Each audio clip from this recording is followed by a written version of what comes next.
देखिए, हमारे साथ में बातचीत करने के लिए महुआ से राष्ट्रीय जनता दल के विधायक मुकेश रोशन है। ये महुआ विधानसभा से क्या तैयारी है? महुआ हॉट सीट बनती जा रही है। लगातार एनडीए के नेताओं का वहां पे जाना हो रहा है। अकेले आप विधायक हैं, वहां से आप सबको डिफेंड कर रहे हैं। आप क्या ताकत लग रही है? देखिए, वहाँ तो विपक्ष नाम का कोई चीज़ है ही नहीं।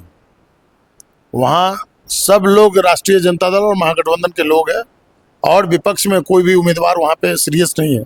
सब लोग अपना अपना व्यवसाय करने के लिए इस 3-4 महीना एक्टिव हो जाते हैं चुनाव के समय। बाद बाकी वो लोग अपने अपने घर पे आराम करते हैं। पूरे 5 साल जनता मालिकों के बीच हम रहते हैं और जनता मालिकों का आशीर्वाद हमारे साथ है और लोकतंत्र में जनता मालिक है। जनता मालिकों का आशीर्वाद पुनः मिलेगा और मुझे पूरा विश्वास है कि महुआ के लोग समाजवादियों का धरती है। महुआ के लोग सामाजिक न्याय के हाथ को मजबूत करेंगे और इस बार तेजस्वी जी को मुख्यमंत्री बनाने के लिए एक एक वोट जो है राष्ट्रीय जनता दल के उम्मीदवार को करने का काम करेंगे। 5 साल विधायक रहे, 17 महीने तेजस्वी प्रसाद यादव के भी कैबिनेट में रहे। उन चीज़ों के अंदर कितना काम आपने किया और उसके अलावा कौन सी ऐसी और योजनाएं हैं जो आगामी विधानसभा में जब आप चुन करके आएंगे तो करना चाहेंगे? देखिए, हम चूँकि पैसे से चिकित्सक हैं तो आप सब लोग देखे ही होंगे। अभी महुआ जब जाते होंगे तो गांव-गांव में अस्पताल बना है, सड़क बना है और शिक्षा के मामले में जब देखिएगा कि पहले स्कूल में जिस स्कूल में खिड़की दरवाज़ा और आपको फर्श नहीं था, उस स्कूल में आज बच्चे जब बैठते थे पहले तो वो दरी बिछा करके या तिरपाल बिछा के बैठते थे। आज उस विद्यालय में जा कर के देखिए कि गुणवत्तापूर्ण शिक्षा व्यवस्था में काफ़ी सुधार हुआ है और बेंच डेस्क के अलावा खिड़की दरवाज़ा और प्लास्टर भी हम लोगों ने वहाँ और नए भवन भी बनाने का काम किया। स्कूल के अंदर, कॉलेज के अंदर ओपन जिम और वहाँ पे जो लैब की व्यवस्था नहीं थी, साइंस लैब का व्यवस्था हम लोगों ने करवाया। उसके बाद आप देख लीजिए ना कि सड़क के मामले में जो जाम की समस्या हुआ करती थी महुआ बाजार के अंदर, उसके लिए हम लोगों ने वैकल्पिक रूप से बाईपास का निर्माण करवाया है और बाईपास का निर्माण लगभग 90% हो चुका है और चुनाव से पहले मुझे आशा है कि वो काम पूरा हो जाएगा। और जिस तरीके से लगभग 378 करोड़ रुपए की लागत से सड़कों का निर्माण हुआ है वहाँ, अब जा करके देखिए वैसा हाजीपुर में भी नहीं रोड होगा जैसा महुआ में एक एक गांव का जो रोड है। और उसके बाद आप देखिएगा कि गांव-गांव में जो अस्पताल का निर्माण हुआ है बृहद पैमाने पर हुआ है। लगभग 17 पंचायतों में अस्पताल बना है। वहाँ शिक्षा व्यवस्था के लिए हम लोगों ने उच्च शिक्षा के तहत डिग्री कॉलेज का निर्माण चालू हो गया वहाँ। और बिजली की समस्या को दूर करने के लिए हम लोगों ने सरकार से लड़ करके और विपक्ष में भी आप रहिए, अगर आपका इच्छा शक्ति मजबूत हो, काम करने के लिए अगर आप संकल्पित हैं तो आप कहीं से भी प्रयास करके जरूर अपना हक और अधिकार छीन के लाइएगा। उसी के तहत 157 करोड़ रुपये की लागत से पावर ग्रिड का जो है वो निर्माण के लिए ज़मीन भी खरीद लिया गया, सरकार के द्वारा अधिग्रहण किया गया और दूसरी तरफ उसका काम के लिए टेंडर भी पूर्ण हो गया है। अब हम लोग उसका कार्यारंभ करवाएंगे। लेकिन वही विपक्ष में जो महुआ में जो लोग हैं वो लोगों का कहना है कि कोई भी काम नहीं हुआ है, विधायक जी यहाँ के रहने वाले नहीं। ये कई तरीके के आरोप आपके ऊपर लगा रहे हैं। कौन लोग हैं जो विपक्ष में हैं? नाम बताइए, उनके बारे में हम बता देंगे।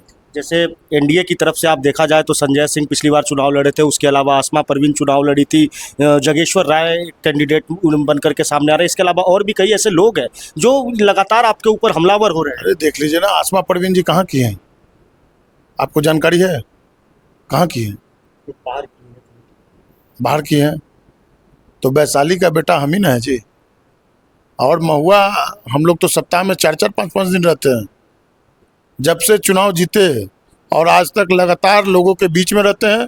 जनता मालिकों के सुख और दुख में हमेशा उपस्थित होकर के उनके साथ कदम से कदम मिला करके महुआ के विकास के लिए हमेशा हम लोग चिंतित रहते हैं और महुआ का विकास करने का प्रयास करते हैं और किए हैं।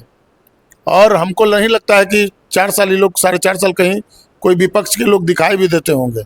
अभी लोग जब चुनाव आता है तो एक्टिव हो जाता है, बाद बाकी सब लोग व्यवसायी हैं और सब लोग व्यवसाय करते हैं। चलिए, एक सवाल हमारी तरफ से है कि आप अपने प्रतिद्वंदी के रूप में किसके साथ में लड़ना पसंद करेंगे? हमारे सामने तो कोई दिख ही नहीं रहा है अभी। आपको दिख रहा है तो नाम बताइए। एनडीए के लगातार मंत्री लोगों का वहाँ पे।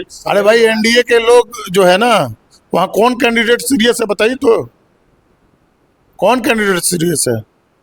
महुआ समाजवादियों का धरती है और महुआ के लोग सामाजिक न्याय के हाथ को मजबूत करने के लिए, तेजस्वी जी को मुख्यमंत्री बनाने के लिए महागठबंधन के उम्मीदवार के रूप में जो लोग भी जाएंगे, ये नहीं कहते कि हम ही जाएंगे, या कौन जाएंगे, ये पार्टी तय करती है। पार्टी सर्वोपरि होती है, ना कोई व्यक्ति बड़ा होता है। इसमें महुआ के लोगों ने हमेशा महागठबंधन के लोगों को जिता कर करके और सदन में भेजने का काम किया है। और मैं भी पूरे विश्वास के साथ कहता हूं कि आज तक जो काम नहीं हुआ था वो काम भी मैंने पूरा कराने का काम किया। चाहे वो बाया नदी का मामला हो, आज तक न साफ सफाई हुआ न जीर्णोद्धार हुआ था। आज हमने 54 करोड़ रुपया सरकार से लड़ कर करके हम लोगों ने लगा करके वहाँ पे मेहनत करके लाया है उसको पैसा से। आज जा करके देखिए वाया नदी में जो मृत प्राय हो गई थी नदी, उस नदी को हम लोगों ने जीर्णोद्धार करा करके आज देखिए वहाँ कितना अच्छा साफ सुथरा जल जा रहा है, कितना अच्छा वो नदी का। आप जब साफ सफाई देखिएगा तो आपका मन जो है प्रफुल्लित हो जाएगा। उसके अलावा बहुत सारे विकास कार्य हुए हैं। कितने वोट से जीतेंगे आप? कितने वोट से जीतेंगे? देखिए लोकतंत्र में जनता मालिक है पिछली बार और से ज्यादा आप सब लोग रहेगा। जानते हैं, बिल्कुल रहेगा। हम सभी लोगों के साथ कदम से कदम मिलाकर चले हैं और महुआ के जनता मालिकों पर विश्वास है। इस बार पहले से अधिक मतों से हम लोग जीत करके आएंगे। आपने देखा कि किस तरीके से राष्ट्रीय जनता दल के विधायक मुकेश रोशन जो पूरे आत्मविश्वास के साथ में ये कह रहे हैं कि जिस तरीके से महुआ की सीट समाजवादियों की सीट रही है, हमेशा महागठबंधन राष्ट्रीय जनता दल के उम्मीदवार को हमेशा महुआ की जनता ने चाहा है और आने वाले चुनाव के अंदर भी एक बार फिर से महुआ के अंदर लालटेन की लौ जलने का काम करेगी। देशमत न्यूज़ के लिए मैं अभिजीत शर्मा, बहुत बहुत धन्यवाद।